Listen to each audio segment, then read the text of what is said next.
Welcome back to our channel. The topic is computer. Memory.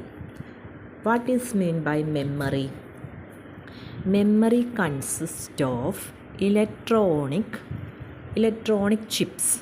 Memory consists of electronic chips. Memory stores instructions and data so that CPU can process them.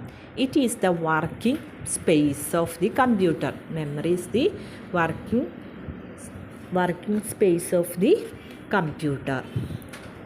There are two types of a memory, primary memory and a secondary memory. Primary memory is also known as main memory. Primary memory നെ പറയുന്ന മറ്റൊരു പേരാണ് എന്ത്? Main memory.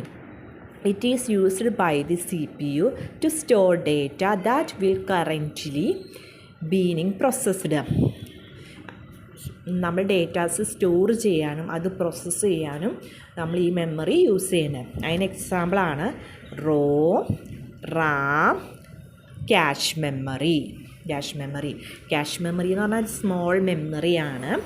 റോമിൻ്റെ full form read only memory. RAM random access memory. Primary memory is also known as main memory. Second one, secondary memory. What is meant by secondary memory? Secondary memory is also known as permanent memory.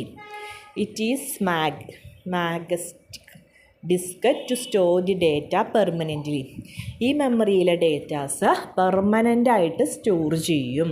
ഇപ്പം secondary memory എന്ന് പറഞ്ഞാൽ is a permanent memory. Example hard disk drive, solid state drive, compact disk. Let me conclude. What is memory? Memory consist of electronic chips.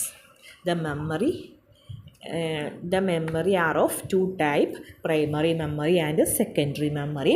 Primary memory is also known as main memory. An example ആണ് ROM, RAM, cache memory. Secondary memory is also known as permanent memory.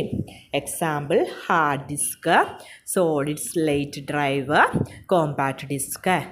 Thank you. ഇതുപോലെയുള്ള videos കിട്ടാൻ വേണ്ടി നിങ്ങൾ ഈ channel subscribe ചെയ്യുകയും like ചെയ്യുകയും ചെയ്യുക.